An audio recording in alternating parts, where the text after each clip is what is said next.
On the evening of Saturday, April 8th, the First United Methodist Church of Bridgeville hosted the group 12 Ordinary Men for their reenactment of the Last Supper.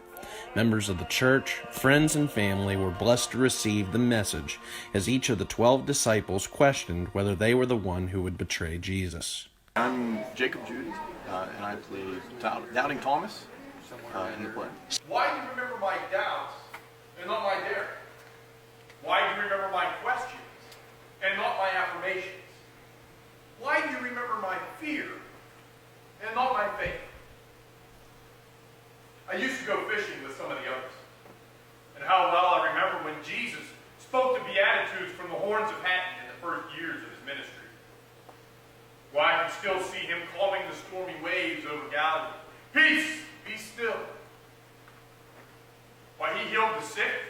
He opened the eyes of the blind. He unstopped ears of the deaf. He made the lame to walk.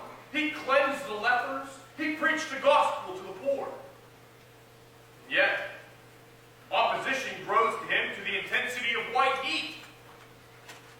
And why? Because the God that he reveals is a greater God than the petty little man-made deities that you've engraved upon the altars of your hearts and your minds. You know, we're not in control of God. You know, we don't use him for our own means, for our own lens, but you know, we're God's vessels. And he uses us, so we need to be open to his movement and really just trust him for all things. Ron Thompson, and I'm Simon Peter. Just this very evening, Jesus said that he wanted to pray for me.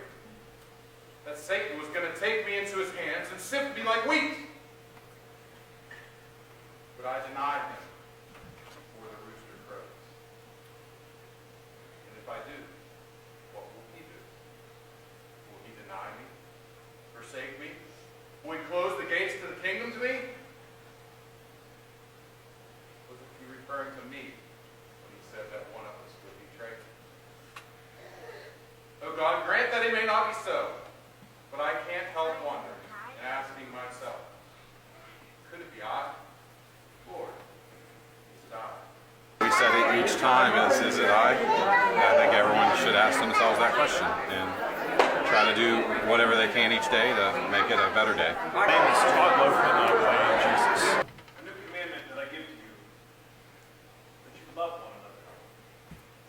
In this way, the world will know that you are truly my disciples. If you have love, one. The message of the performance is always, and it's the ultimate message, it's the love of Jesus, and it's why we do everything we do. So it's, everybody leaves here knowing that they are loved, that Jesus is the way to salvation and mission accomplished. So it's great. It's always great whether 5 people show up or 50. It's wonderful.